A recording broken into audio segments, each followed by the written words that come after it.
የኢትዮጵያ አየር መንገድ በአሁኑ ወቅት የአገር ውስጥ በረራዎችን ለማስፋፋት እና በዓለም አቀፍ ደረጃ ያለውን ተወዳዳሪነት ለማሳደግ የሚረዱ ግዙፍ የአውሮፕላን ማረፊያ ፕሮጀክቶችን እያከናወነ ይገኛል። አየር መንገዱ እስከ ሚያዝያ አጋማሽ 2018 ዓ.ም 3 አዳዲስ የአገር ውስጥ አውሮፕላን ማረፊያዎችን ማለትም ነገሌ ቦረና፣ ጎሬ መቱ እና ደብረ ማርቆስን መርቆ ለአገልግሎት ለማብቃት ማቀዱን በቅርቡ አስታውቋል። ይህን ተከትሎ ስለ አውሮፕላን ማረፊያ ስያሜ አንዳንድ ሀሳቦች ብቅ ማለት ጀምረዋል።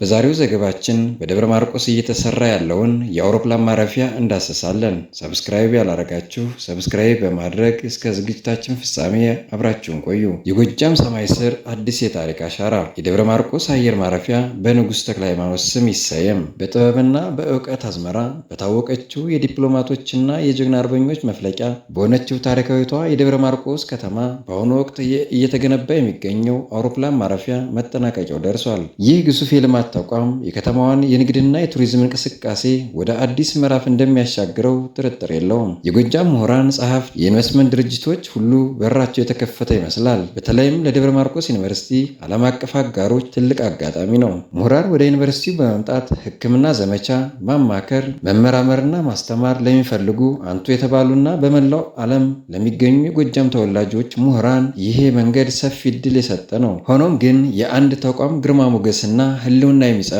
በህንፃው ጥንካሬ ብቻ ሳይሆን ከማህበረሰቡ ታሪክ፣ ባህልና ስነ ልቦና ጋር በሚኖረው ቁርጠኝነት ጭምር ነው። በመሆኑም አንዳንድ የታሪክ ምሁራን ይህ አዲስ አየር ማረፊያ የንጉሥ ተክለ ሃይማኖት ዓለም አቀፍ አውሮፕላን ማረፊያ ተብሎ እንዲሰየም ታሪካዊና ሙያዊ ምክረ ሀሳባቸውን እያካፈሉ ይገኛሉ።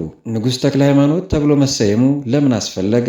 እንደ ምሁራን ትንተና ንጉሥ ተክለ ሃይማኖት የኢትዮጵያ አንድነት ምሰሶ፣ በዓለም አቀፍ ደረጃ የሚታወቀው የአድዋ ጦርነት ግንባር ቀደም ፊት አውራሪ እና የዘመናዊቷ ደብረ ማርቆስ ከተማ መስራች ናቸው።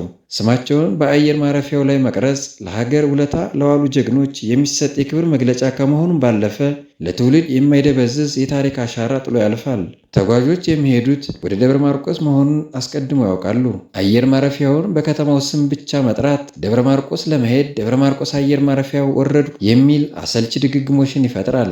ይልቁንም ንጉሥ ተክለ ሃይማኖት ዓለም አቀፍ አውሮፕላን ማረፊያ ተብሎ ሲሰየም ከተማዋንና የጎጃምን ጥንታዊ ስልጣኔ በዓለም አቀፍ የአቪዬሽን መዝገብ ላይ በክብር ያስቀምጣታል። ይህም ከስም ድግግሞሽ ወደ ታሪካዊ መለያ ወይም ብራንዲንግ ይቀየራል። ክለውም በንጉሥ ተክለ ሃይማኖት መሰየሙ የቱሪዝም እና የኪነ ህንፃ ፋይዳን እንደሚጨምር ይጠቁማሉ። እንደ ደጃዝማች በላይ ዘለቀ ባህር ዳር፣ አፄ ቴዎድሮስ ጎንደር እና ጅማ አባጅፋር ሁሉ ይህ ስያሜ ለቱሪስቶች ጉጉትን ይፈጥራል። የአየር ማረፊያው ዋና መግቢያና የውስጥ ዲዛይኑ በንጉሥ ቤተ መንግስት የኪነ ህንፃ ጥበብ ቢቃኝ በግቢ ውስጥም የሚመጥናቸው ሐውልት ቢቆም አየር ማረፊያው ራሱ በራሱ አንድ የቱሪስት መዳረሻ የመሆን አቅም ይኖረዋል። ሀገራዊና ዓለም አቀፋዊ ተሞክሮ በዓለማችን የታወቁ አየር ማረፊያዎች ስያሜያቸውን የሚያገኙት ከታላላቅ መሪዎቻቸውና ሳይንቲስቶቻቸው ነው። ለአብነትም በአሜሪካ ጆን ኤፍ ኬኔዲ፣ በፈረንሳይ ቻርለስ ደጎል፣ በኢትዮጵያ ቀደም ሲል ቀዳማዊ ኃይለ ሥላሴ አየር ማረፊያ የአሁኑ ቦሌ፣ በጎንደር አፄ ቴዎድሮስ፣ በመቀለ አባዱላ አባነጋ፣ በጅማ ጅማ አባጅፋር መጥቀስ ይቻላል። ይህ ተሞክሮ ተቋማት የሀገርን ገጽታ እንዲገነቡ የሚያደርግ የዘመን አሰራር ነው። ጥሪያችን ለባለድርሻ አካላት የደብረ ማርቆስ ከተማ አስተዳደር ምክር ቤት፣ የከንቲባ ጽሕፈት ቤት፣ የአማራ ክልል መንግስትና የኢትዮጵያ ኤርፖርት ድርጅት ይህንን የማህበረሰቡን የልብ ትርታ ያዳመጠ ጥያቄ በአጽንኦት እንዲመለከቱት እንጠቁማለን ሲሉ ምሁራን ይደመጣሉ።